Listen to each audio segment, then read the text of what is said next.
Boa noite, senhoras e senhores. O assunto do Conversas Cruzadas de hoje é sobre o vinho. Subentendidos também os espumantes. Produtos importantes do Rio Grande do Sul sob vários aspectos. Primeiro é que o Estado produz 90% dos vinhos nacionais. Segundo é que esta condição se reflete na economia do Estado através de empregos e renda. Terceiro, também é motivo de atração turística, com o belo conjunto de vinícolas da Serra, especialmente no Vale dos Vinhedos. Mas, contra estes fatores positivos, há também adversidades. E a maior delas é a concorrência dos vinhos estrangeiros, que gozam de vantagens nas importações. Decorrência deste fato, um grupo de produtores gaúchos recorreu ao governo federal pedindo salvaguardas para proteger o vinho nacional, mas aí provocando imediatas reações contrárias, como donos de restaurantes que passaram a cancelar encomendas de vinhos gaúchos, inconformados com dificuldades que teriam para continuar trazendo os importados. Por seu turno, os vinicultores gaúchos insistem em dizer que é impossível vencer a concorrência estrangeira desigual e que é indispensável o governo estabelecer cotas mínimas de importação por país, excetuando-se apenas a Argentina e Uruguai, integrante do Tratado de Livre Comércio do Mercosul. E por aí vai a controvérsia, que hoje chega ao Conversas Cruzadas, e aí nós vamos ver no que vai dar. É o tema.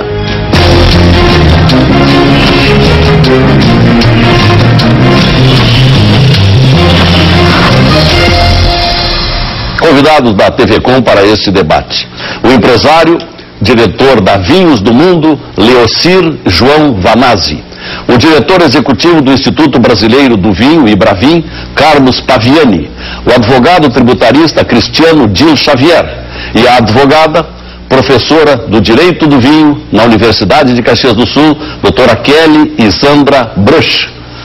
O nosso programa tem o patrocínio de Fulheradas Reunidas, Carinho, Respeito e Honestidade; Sicredi, gente que coopera, cresce; CIEE, Ações Sociais que Transformam; e Sistema Fê Comércio. Com você a gente faz a economia girar.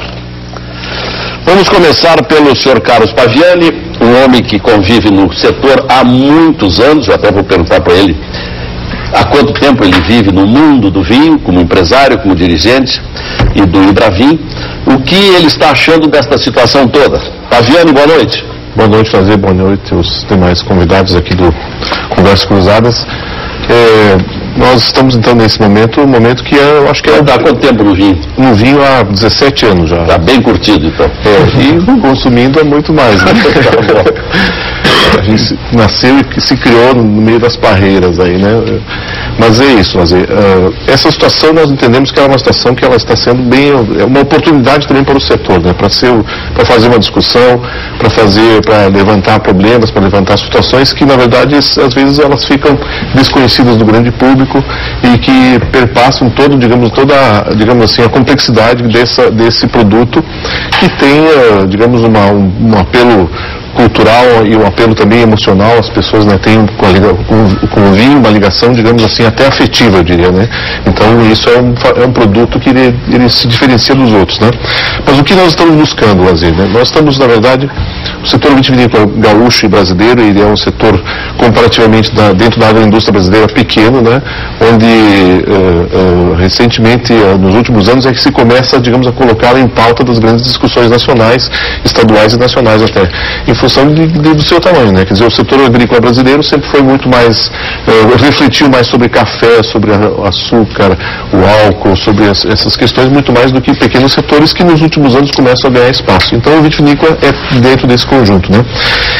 Na década de 90, por exemplo, houve toda a abertura econômica, né, que é positiva, que é necessária, que foi impulsionadora, inclusive, a concorrência com vinhos importados e com os vinhos que vêm de outros países também, foi um dos fatores que eu acho que levou também a própria vitivinicultura gaúcha e brasileira a se qualificar. Então, esse é um fator positivo, né?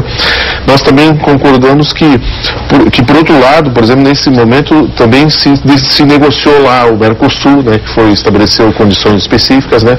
Se negociou um acordo o governo brasileiro negociou um acordo de comércio exterior com o Chile, onde permite a entrada de vinhos chilenos. O Chile, Argentina e Uruguai. Não, são dois acordos separados. O acordo Mercosul, que na década de 90 e a partir de 2000 liberou, digamos, as taxas, né, para o livre comércio, e em 96 o acordo de complementação econômica número 35, que o Mercosul fez com o Chile, e aí o Brasil se enquadra nele, né? Então, liberando a partir de 2011, entre 2005 e 2011, de forma progressiva, as tarifas de importação, né? Mas justamente os vinhos mais importados pelo Brasil não são justamente desses Chile e Argentina. Chile e Argentina. Isso, depois a Itália. Em que percentual, por exemplo, nós importamos do Chile e da Argentina, que são vinhos famosos? Hoje, cerca de 30% do mercado de vinhos finos. Somados os dois? 30% do Chile e 20% da Argentina. Um pouquinho mais da Argentina. Então, 50% desses dois países. 50% do mercado, exatamente, né? Então, e o Brasil participa dessa fatia, então, com cerca de 21%. Mas então, o que o Ibravin quer diante desse então, quadro? a medida de salvaguarda, então, primeiro tem que ser entendida, eu acho que depois os advogados também vão poder explicar melhor o que é a salvaguarda. Mas a medida de salvaguarda, em primeiro lugar, o setor admite que a sua competitividade não é total, que está inferior, digamos, aos países que participam desse mercado, né? Não tem uma ideia, porque é uma grande curiosidade quando se sentam à mesa e passa a rolar o vinho, e aí começa a olhar, mas esse vinho de lá é melhor que o nosso, tal, e aí diz, pois é, mas ele entra mais barato. Onde é que está a diferença? Sim, então, a questão é o seguinte, mesmo, e é reconhecido por todos, a evolução qualitativa dos vinhos brasileiros nos últimos anos, né? Eu acho que todos aqui concordam também nesse sentido, que houve uma evolução. Porém, essa evolução não se deu, digamos assim, mesmo com a evolução, digamos, no mercado, a participação de mercado, ele até percentualmente diminuiu no mercado que cresceu. Então, esse é um ponto-chave fundamental para essa discussão acontecer. Então, ou seja, há uma evolução da qualidade, o mercado cresce, mas ele cresce muito mais para os importados do que para o nacional. Ou seja, cresce mais para os importados do que para o nacional, até se considerarmos uma década, né? Depois eu vou até perguntar sobre isso, mas a impressão que eu tenho como consumidor e defensor do vinho gaúcho, o nosso vinho ainda é mal promovido. Não, eu acho que tem uma série de problemas, eu acho que esse é um deles também, né? Bom, nesse cenário, então, Lazier, há outros implicadores aí que, por exemplo, outros países que participam da União Europeia, né? No mundo do vinho, nesse momento, né, há uma década, pelo menos, que a produção tem sido frequentemente, ou mais de uma década, que a produção mundial é maior do que o consumo. Então, esse é um outro cenário, um outro fator importante, ou seja, nos países como Itália, França e Espanha, eles estão nesse momento no meio de uma reestruturação da sua vitivinicultura. Essa reestruturação contempla 3 áreas. Arranque de vinhedos, a proposta é um arranque de vinhedos. Arrancar 170 mil hectares de vinhedos. E não produzir mais. E eliminar produtores, né, produção que não é competitiva, na verdade. Que não é competitiva. Exatamente, né? Sim. A segunda medida que eles estão implementando nesse momento é a destilação de produtos para eliminar os estoques, né? E transformam em álcool combustível, né? Quer dizer, então isso já fazem 5 ou 6 anos que isso acontece. Da mesa vai para o motor do carro. Você pode talvez estar passeando com álcool de Cabernet Sauvignon na Europa. Né? Esse meu carro aqui é um grande bebedor. Literalmente. É verdade. E a terceira medida que a União Europeia está implementando é a de promoção dos seus produtos com recursos da União Europeia para terceiros países, terceiros mercados. Mas você não falou aí, Fabiane, onde é que estão as nossas desvantagens maiores em termos, vamos dizer, tributários, quem sabe? Vamos citar uma então delas. Por exemplo, nós, assim como a Argentina e o Chile, e principalmente o Chile, importamos a rolha da Espanha e Portugal, onde é produzido, certo? A cortiça, né? Principalmente de Portugal. A cortiça, Portugal e Espanha, mas principalmente Portugal. Essa rolha é importada e nós pagamos 10% de imposto de importação. Por isso é que tem tanta gente colocando uma rolha aí que é de hoje sim, a rolha é sintética. Quando a gente abre com aquela rolha, já desconfia do vinho. Hoje já existe. Não, mas eu acho que não é. Será que não? Pelo contrário. Criou-se esse preconceito de que não sendo de cortiça... São inovações no setor, né? Que é a rolha de cortiça e a screw cap. Então o vinho também é bom com aquela rolha de plástico, também é bom? Com certeza. Eu acho que há vinhos diferentes de maior ou menor longevidade pode se aplicar. Mas voltando, a rolha é importada e se paga 10% de IPI, certo? A rolha é industrializada, ou seja, se dá o corte nela, se imprime a logomarca da coisa e se paga 10% de imposto de exportação e 10% 10% de IPI na industrialização dessa rolha, certo? Então esse conjunto... Então sai mais cara a rolha de plástico?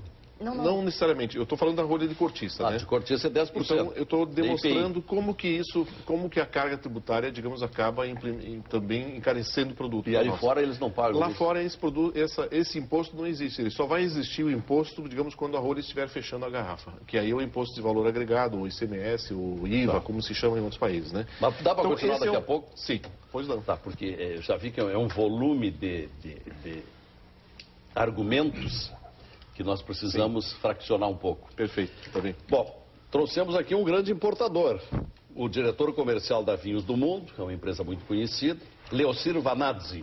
Buonasera. Buonasera, tudo bem, né? Tudo bem. E allora?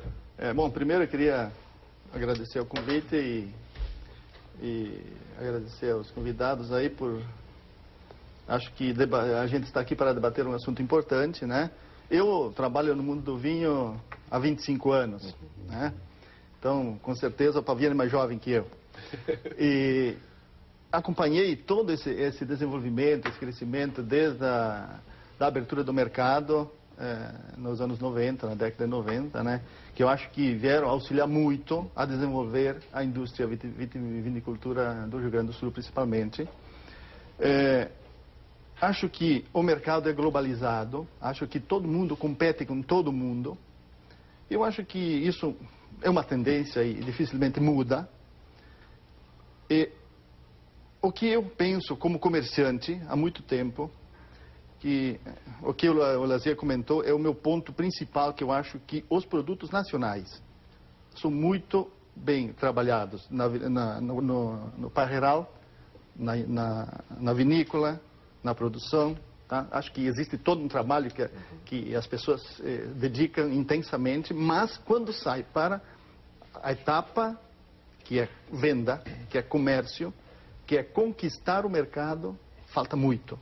É tímida a divulgação. Falta muito, é tímida e eu até acompanhei o crescimento de alguns espumantes nacionais. Que são muito bons. Que são muito bons, são, para mim, os melhores da América e competem a nível mundial. Sim.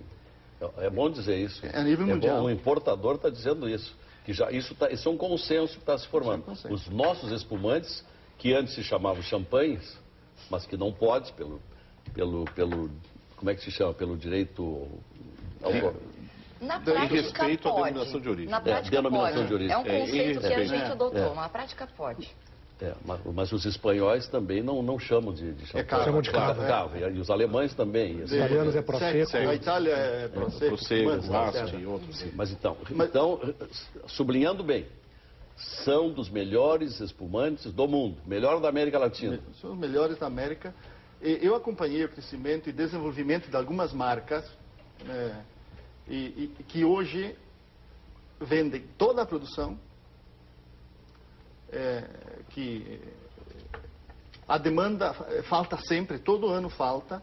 Ele duplicou o vinhedo em 50%, aumentou 50% da área plantada em Chardonnay e Pinot Noir para elaborar espumantes. E o espumante que ele vende, o proprietário é o Mário Geisse, que para mim é uma referência em trabalho de vitivinicultura e de pesquisa no Chile. Aí estamos mostrando algumas vinícolas. O produto, a faixa de preço que ele comercializa o produto dele, que eu comercializo muito, inclusive, os espumantes todos eu comercializo brasileiros, vende na faixa de 50 a 60 reais ao consumidor. Então, preço também, para o meu ver, não é problema. Eu acho que cada um tem que se especializar em fazer algo bem feito, ser especialista em algo. Tá claro, acho que todos concordam que produzir vinhos tintos no Rio Grande do Sul não é o melhor. Na Serra Gaúcha. A Serra Gaúcha não é o melhor. Não é o melhor. Esse é um conceito que cabe à discussão, né? Nem eu Aonde vou seria arriscar. agora? Seria na região da fronteira? Por exemplo, eu acho que a região da fronteira produz bem, mas eu falo num contexto, por que o brasileiro consome muito vinho argentino e chileno? É uma boa pergunta. Por quê? Eu tenho uma resposta. Pode ser que não seja a melhor ou a ideal ou a mais adequada, mas ao longo dos 25 anos de comércio de vinho, o Chile e a Argentina produzem vinhos mais fáceis, menos tânicos, menos ácidos, com o clima que eles têm, muito seco, a uva amadurece muito e o vinho fica muito mais agradável. Ao contrário dos vinhos italianos, vinhos da Europa, da França... De Bordeaux, por exemplo. De Bordeaux, são muito ácidos. Eles têm uma característica parecida com os nossos vinhos. E, bom, a partir dali o consumidor ele vai consumir aquilo que lhe é mais agradável, que é mais fácil, que é mais prazeroso. Não é que o nosso não seja prazeroso. Eu consumo vinhos nacionais, consumo vinhos franceses, vinhos uruguaios, enfim, que são muito ácidos também. Mas o que acontece? Eu acho que aí o consumidor ele descobriu esta coisa mais agradável e ele está consumindo isso. E por outro lado, para mudar o hábito desse consumidor, necessita muito trabalho de marketing, de campo, de degustações, de prova, de estar junto com o consumidor. Como é que a Vinhos do Mundo desenvolveu as marcas dos vinhos importados que nós importamos? Nos primeiros 2 anos, que é quando a gente traz uma marca nova, a gente trabalha intensamente degustações com o consumidor final todas as semanas, em todos os lugares do Brasil onde a gente quer atender. A Vinhos do Mundo é uma empresa nacional, então? Empresa nacional. A sede está aqui na... mas em Porto Alegre? Aqui em Porto Alegre, aqui na Carlos Barbosa. Estádio Olímpico. E temos uma loja na Cristóvão Colombo, junto no Estádio Olímpico. Estamos há 15 anos. Eu trabalhei 17 anos no Mob Center, que já fechou, que foi vendido no Mob Center. Ajudei a construir todo o setor de importados, que a gente era uma referência lá. E aí abri a empresa, eu e o meu primo, e estamos há 15 anos. Acho que... Qual é o vinho que vocês mais vendem entre os importados? De que país? Chile, Argentina, mas... Nessa mesma proporção? Acho que não chega tanto, dá uns 40% entre Chile e Argentina. A Espanha está crescendo bastante, Portugal. Eu acho que Portugal, é muito importante comentar sobre Portugal. Vocês devem lembrar, os vinhos portugueses, há 15 anos atrás, eram muito ácidos, eram imbebíveis. O que Portugal fez? Portugal... Eles viviam muito do Casal Garcia, né? Casal Garcia, os vinhos Dodão, os Periquita, que são ácidos. Os vinhos verdes. Não, mas não é só vinho verde. Tem vinhos. Vinho verde, a produção é muito pequena em Portugal. Os vinhos eram muito ácidos, muito adstringentes. Portugal foi muito rápido, converteu os vinhedos em outras uvas e se adequou ao processo de elaboração dos vinhos. Aí você consegue fazer vinhos. Hoje os vinhos portugueses são muito fáceis, muito elegantes, e as pessoas estão passando a consumir vinhos portugueses, vinhos espanhóis, vinhos italianos, as pessoas vão se adequando. Então a mudança, eu acho, no processo tem que ser muito rápida. O que eu acho que nós temos que acompanhar essa carreira. A corrida é muito rápida. Daqui a pouco eu vou lhe fazer mais perguntas, porque trouxemos um importador aqui para fazer esse comparativo hoje. Por que sofre tanto a nossa indústria? Bom, a doutora Kelly Lisandra Bruch é professora de uma curiosa cadeira na Faculdade de Direito. Direito do Vinho na UCS, na Universidade de Caxias do Sul. Que parece, doutora Kelly, ser a única universidade do Brasil que tem essa disciplina. Então, nos dê primeiro essa informação e por quê? Boa noite. Boa noite. Bom, primeiramente, na verdade não é na Faculdade de Direito, é no mestrado. Não é na graduação, não é no mestrado. Então é mestrado. Tá. De viticultura e enologia. Eu fiz o meu doutorado nessa área, em Direito do Vinho, fiz ele na França. Qual é a cidade? Em Rennes, na região da Bretanha. Sim. Fiz o mestrado, fiz o doutorado lá, então me especializei nisso. Chegando aqui, um professor que trabalha nesse mestrado conhece meu trabalho, me convidou para desenvolver esse outro lado. Até porque hoje nós praticamente não temos ninguém que trabalha com esse tema. Não só do direito do vinho, mas do direito dos alimentos. Ou da parte agroalimentar, como assim a parte de bebidas. Que tem uma série de especificidades e de legislação e de princípios que se aplicam que são diferentes do direito em geral. Então, realmente, eu acredito que a UCS é a única que tem nível de mestrado, essa disciplina. Em algumas graduações, por exemplo, de enologia, de algumas instituições, nós temos a cadeira de legislação, mas ela não é tão específica. Então, me parece algo... Então, o que é o direito do vinho? Na verdade, é o estudo de todas de toda a legislação, em todos os princípios que se aplicam em toda a cadeia produtiva, desde a parte dos padrões de identidade e qualidade do vinho, quais são, por exemplo, qual a graduação alcoólica mínima e máxima, até o que pode ser utilizado, quais são os aditivos permitidos, proibidos, a parte dos vinhedos, por exemplo, o que eu posso utilizar em termos de agrotóxicos ou não posso utilizar, quais são os limites, até a parte final, a parte da distribuição e consumo, que é a parte da tributação incidente na cadeia produtiva. É uma verdadeira disciplina, na acepção da palavra. Sim. É o disciplinamento do vinho. Exatamente. Interessante isso. Hein? E tem quantos alunos no mestrado? Hoje, a minha cadeira tem 19 pessoas. Então, a maioria enólogos. Enólogos, mas também tem 2 advogados. Jornalistas. Tem jornalistas, por um acaso, o Paviani é meu aluno. Assim como tem donos de vinícolas, agrônomos, farmacêuticos. É um mestrado interdisciplinar muito interessante. Então, e nos dê uma palavra diante do impasse que está havendo neste momento, o descontentamento dos produtores gaúchos e brasileiros.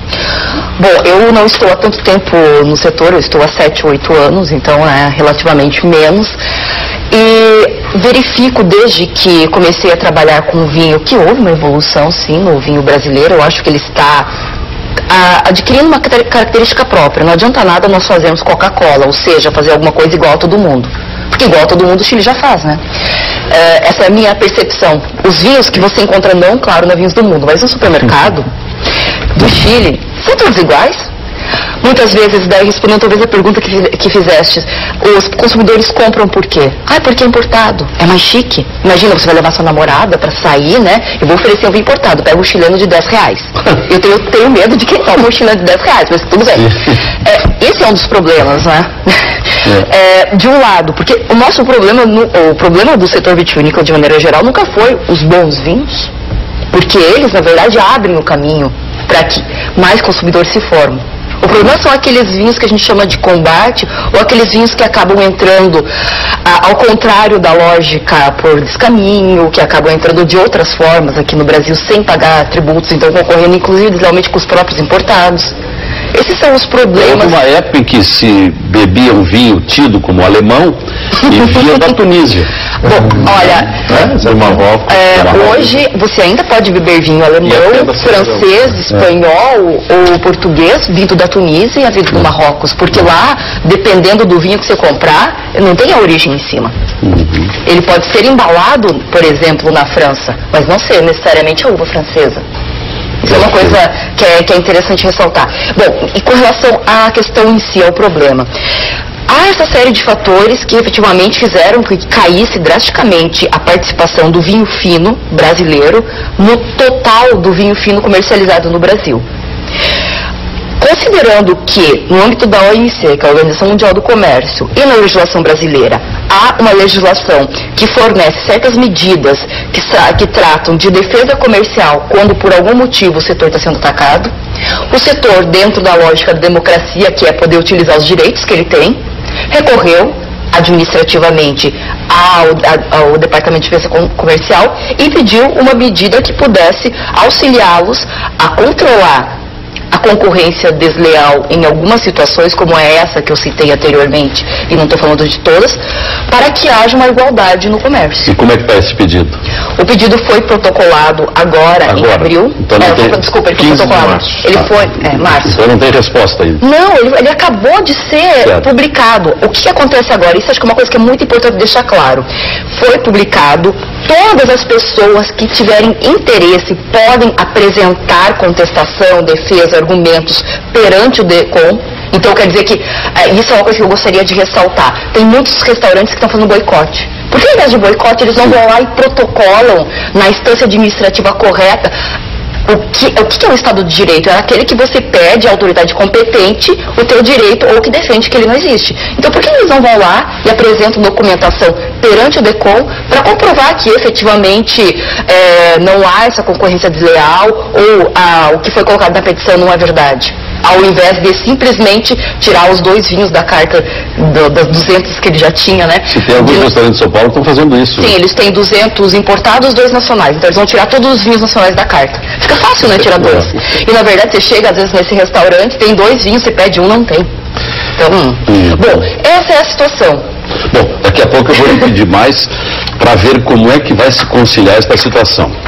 Vamos ouvir o Dr. Cristiano Dino Xavier, que é advogado tributarista. Boa noite. Boa noite, Lazier. Boa noite, Paviani. Boa noite, Kelly. Boa noite, Leocir. Boa noite, telespectadores. Bom, antes de mais nada, eu queria deixar claro que eu também aprecio vinhos, aprecio o vinho gaúcho. Acho que o vinho gaúcho ele tem uma imagem que ela é associada à cultura do Rio Grande do Sul, à serra, enfim, às nossas regiões e ao próprio turismo. O que eu sou, eu vim aqui e quero fazer o contraponto, é com relação, primeiramente, ao ponto de vista econômico. Obviamente, o Salvaguarda tem previsão, tanto no OMC, no Ministério do Desenvolvimento, Indústria e Comércio, o MDIC, há previsão para salvaguardas para algumas indústrias.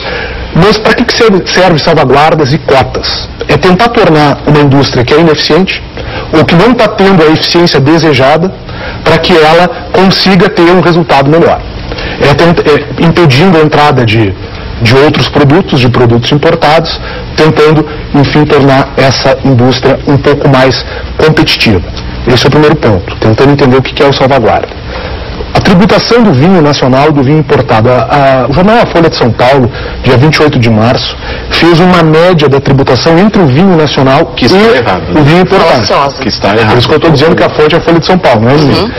O vinho nacional teria uma carga tributária total de 54,73%. Repita, presidente. 54,73%. Essa é a carga tributária do vinho nacional. Meu Deus, você já andava em 42, já está em 50? 54. É por isso que eu estou falando que ela é falaciosa. Meu Deus. Repita mais uma vez. 54,73. Esse é o total de tributos incidentes sobre o vinho, segundo o jornal A Folha de São Paulo. E isso é verdade?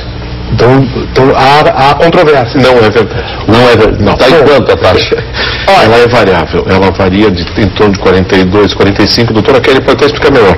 Mas ela pode chegar... Eles colocam como uma média. Né? Pode chegar. Na verdade, eu fiz um trabalho, foi por isso que eu acabei trabalhando com o setor. Eu fiz um trabalho sobre a tributação incidente em toda a cadeia produtiva. O vinho vendido aqui no Rio Grande do Sul, ele tem de 36% a 40%. O vinho vendido em São Paulo, brasileiro, ele tem entre 42% e 50%. Depende do tipo de vinho, depende da forma como é tributada a empresa, se é lucro real, se é lucro presumido, tem tudo isso. Então, essa média fica em cima, inclusive, de todas as possibilidades. De 35 a 46. Exatamente. E é que é muito alto. É muito alto. Muito alto. E é por isso que o vinho é caro. Sim. Agora, também o dono de restaurante não deveria fazer o que muitos fazem. Eles vão lá no mercado, compram a 20 e colocam na mesa 40. Ou 120. Ou 120, ou daí por diante, né? Aí também é injusto, né? Isso conspira contra a promoção do vinho.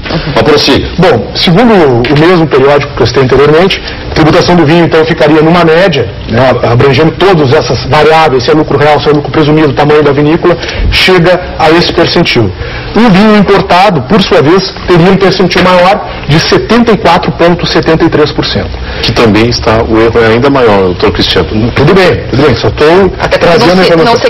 Não se considera nesse estudo a análise da tributação da cadeia. Só os números. Ele apenas somou alíquotas que incidem em diferentes fases da cadeia. Então a matéria está totalmente... eu só tiraria, como o Paviani já havia comentado anteriormente, os vinhos argentinos e chilenos, porque eles não têm o imposto de importação por força do livre comércio do Mercosul. Então eles estariam mais próximos em termos tributários dos vinhos brasileiros. Tá? E eles corresponderiam, segundo o mesmo estudo, a 60% do total de importados que entram nas fronteiras do Brasil. Por isso que você vai ali à Ribeira e compra um vinho argentino 40% mais barato. Sem dúvida nenhuma. Ainda lá porque não tem as zonas de free shop, de fronteira, são isentas do imposto interno, imposto uruguaio, imposto argentino, imposto incidente nesses países. Bom, esse é um detalhe importante, né? Que quando ela está no free shop, ela tanto é desonerada do imposto do país de origem quanto do país de destino. Quanto do imposto de importação do país de destino. No nosso vinho, por exemplo, não tem desoneração nenhuma do país de origem. Perfeito. Um outro ponto que eu acho importante, eu falo mais como cidadão, como consumidor, é eu ter o meu direito tolhido de escolha, ou reduzido.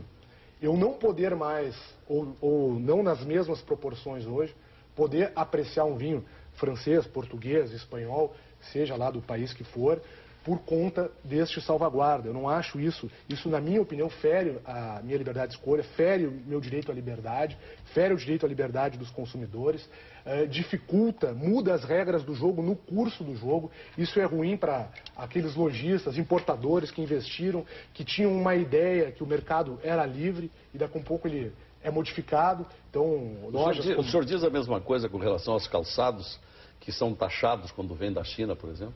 Digo a mesma coisa, embora seria o número de empregos em jogo é um pouco diferente, porque a indústria coreiro-calçadista acaba tendo uma geração de emprego um pouco diferente e é uma cadeia um pouco mais complexa. Mas a minha opinião seria a mesma. Eu até, Lazier, gostaria de Então ler... depende do produto.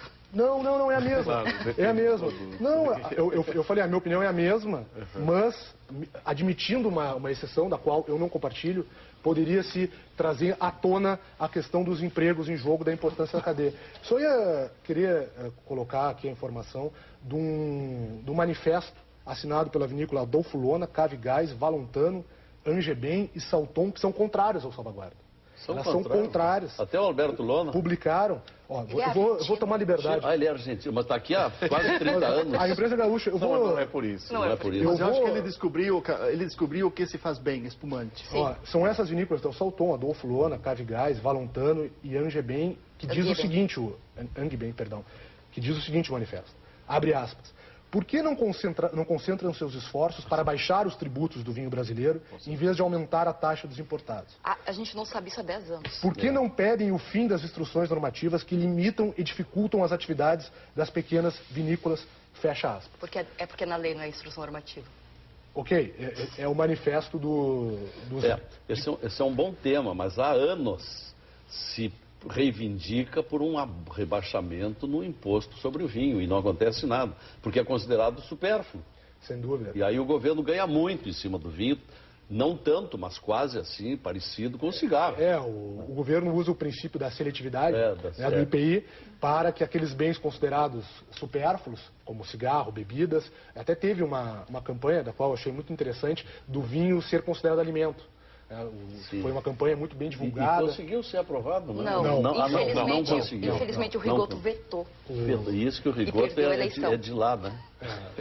Ele perdeu na área forte do eleitorado dele. Sim, foi ali os 20 mil votos que lhe faltaram para ir para o segundo turno. Olha aí, doutor Rigoto, o senhor que vê o nosso programa, descoberto aí aonde esteve o erro. Deixa eu fazer um intervalo. Tá certo. Começamos o próximo bloco pela doutora Kelly para ouvir um pouco mais sobre a questão jurídica do vinho, já que ela é professora de Direito do Vinho no mestrado da UX.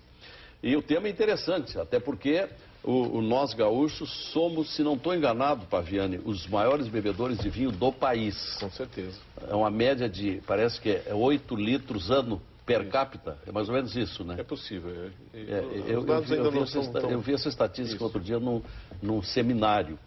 Depois vem os paulistas. Certo. E aí depois de mais não me lembro, mas somos os maiores bebedores de vinho. E qual é o nosso percentual de produção de vinho no Brasil? É em torno de 90%? 90%, né? Mesmo depois que algumas vinícolas foram lá para o Vale do São Francisco? Sim, porque ela também cresceu, né? Aqui no estado e fora também, na verdade. Né? Muita gente foi produzir muito na fronteira, Isso, né? A produção, ela... A região de Bagé ali está com muita produção, né? Perfeito. Intervalo, estamos discutindo hoje o vinho, um produto nitidamente gaúcho, de muito gosto dos gaúchos, e que está aí tentando uma salvaguarda. Eu vou pedir para a doutora Kelly começar nos dizendo se essa salvaguarda é decisiva ou não, na volta.